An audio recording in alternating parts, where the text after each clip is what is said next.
I'm joined now by Congressman Ro Khanna. Thanks so much for joining me. Thanks, Brian. Always a pleasure. So, Congressman, you introduced a resolution to compel the release of the Epstein files. The House just had the opportunity to vote on it. Not a single Republican voted in favor of beginning debate and releasing the Epstein files. Can I have your reaction first and foremost to this party, a party that has staked so much of their brand, so much of their identity on releasing the Epstein files, now being the sole impediment to actually getting some exposure here? Well, it's shocking and sad, but the Democratic Party now has clearly become the party that wants to release these files. We are the party that says we can't be protecting rich and powerful men who have abused, assaulted, and abandoned young girls. We are on the side of protecting our children and getting the files out there. The Republicans yesterday night on the Rules Committee, at least Ralph Norman, had some courage and voted for the release, but today none of them voted for the release. And I'm going to keep fighting. There's one person I can't name right now, but someone who I'm likely going to team up with today on bipartisan legislation for the release. So this is not something that we're going to drop. Marjorie Taylor Greene came out yesterday and tweeted, "America deserves the truth about Jeffrey Epstein and the rich, powerful elites in his circle. The line is drawn with anybody who abuses children and vulnerable, innocent people. When George Santos is going to prison for 7 years, but Epstein only served 13 months, our justice system is corrupt." She went on to vote against the release of this bill. Can I have your reaction to that? Well, look, I mean, unfortunately, the way the House works, it's sometimes partisan on these procedural votes. I'm actually hoping with this bipartisan bill that we get Marjorie Taylor Greene and a few others to vote for it with it. Because my goal here is to actually demand the release of these files. And there are probably 10 to 15 Republicans who, in my view, will stand with every single one of the Democrats to demand these release. And if we do that, then it doesn't become a partisan issue. You know, anything that just becomes a partisan issue, there the Democrats go again, talking about Donald Trump, loses its effectiveness. The reason this is so powerful is this is a lot of people who voted for Donald Trump, who said, yeah, the system is rotten. It's corrupt. It's been corrupt for the last 4 decades. Rich and powerful people get better justice and are protected, and the ordinary folks are getting shafted. And if we can partner with them, that we take the populist mantle. And that's really what I'm hoping to do. Why do you think that you will get 10 to 15 Republicans on a different effort to compel the release of these files if there were 0 Republicans who were willing to put their neck on the line and actually vote for this initial effort to begin debate that would ultimately lead to the release of these files? Well, look, I wish there were more Republicans who voted on with this bill on the procedural issue. But if they were to vote with us, they would basically effectively, for this issue, hand control to the Democrats. So it's a hard vote for the other party. But I still believe they should have, for the sake of getting the files out. That said, we're going to have a clean bill, a bipartisan bill, that there's no sense of handing over control to the minority party. Mm-hmm. And on that bill, I already have one Republican who's going to be for it. And we're going to work to get other Republicans on it. And then we're going to work for a discharge petition, which means that it would come to the floor of the House if over 218 people sign it. And we know every Democrat's going to sign it. But the point here is that the Democrats need to be on the offense here, say we're the party to release these files, and calling on every Republican to release it. And we've got to get off our high horses. Some people say, oh, this is not statesmanlike, and we should be focused on quote unquote bigger issues. Oh, this is a big issue. This is about trust in government. This is about a government that is protecting rich and powerful men instead of young women. This is about whether people believe in our government, and the Democrats should be engaged in this debate and driving this debate.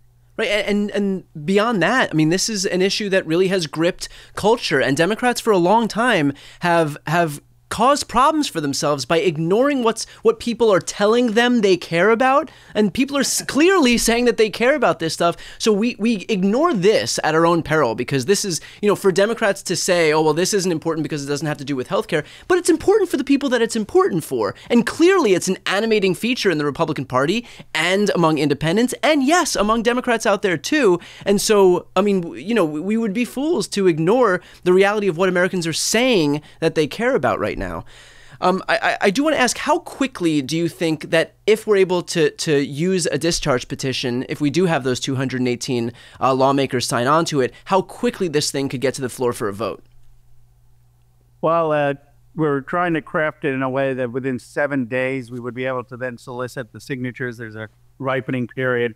But if we do that, then within a month or two, probably a month, we could get it for a vote. But my point is, this has to be an issue that we're bringing up constantly until those files are released, not a one and done thing. I mean, let's try the discharge petition. Let's put this as an amendment on must pass bills. Let's continue to hammer that the president should keep his promise. The attorney general should keep their promise. They said there's an Epstein client list. Let's see it. Let's see the evidence.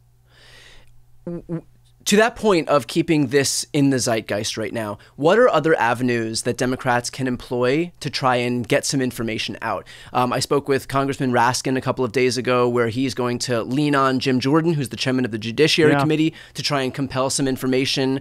I don't know if Jim Jordan, especially given his past with suppressing certain information as it relates to the abuse of young people, is going to be the champion here, is going to be the white knight here when it comes to getting the Epstein files released. But that notwithstanding, I do hope that Congressman Raskin is able to put some pressure on him. But aside from that, what other avenues can we take in the meantime while this discharge petition plays itself out, where we can try and compel the release of these files? Well, we need to push for this discharge petition as step one, push for a House vote. We need to have supporting Chair Raskin, Ranking Member Raskin's efforts to subpoena Bondi, to subpoena the FBI to see why there was not a release. We need to be going out on podcasts like yours. I was just on Flagrant, the Oman, going and making the case of the betrayal and why the Democrats now are calling for the release.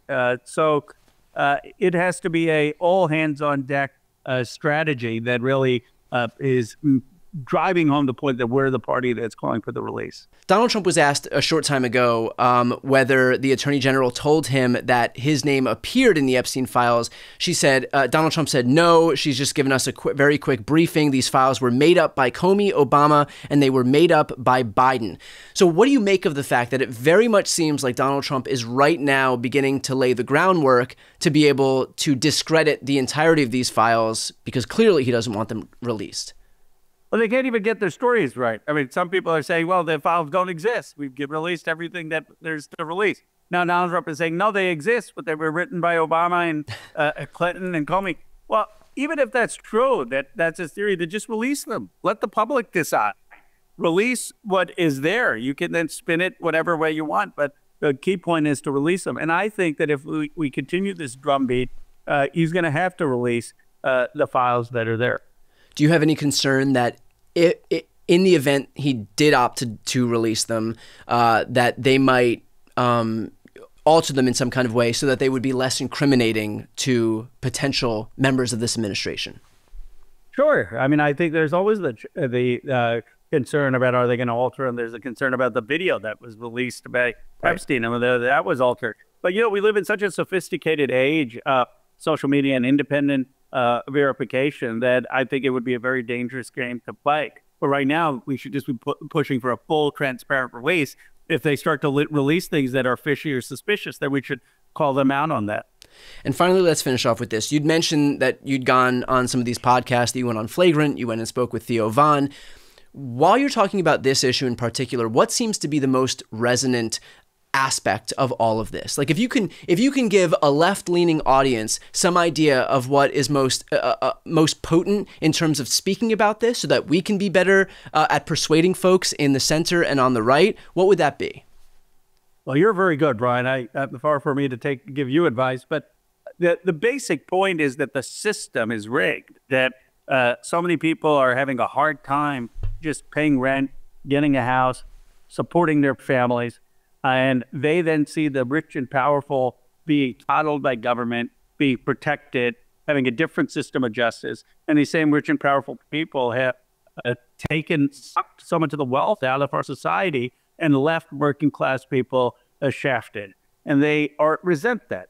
Anyone would resent that. And this is about, are we going to protect rich and powerful people, or are we going to stand with ordinary Americans to take their government back?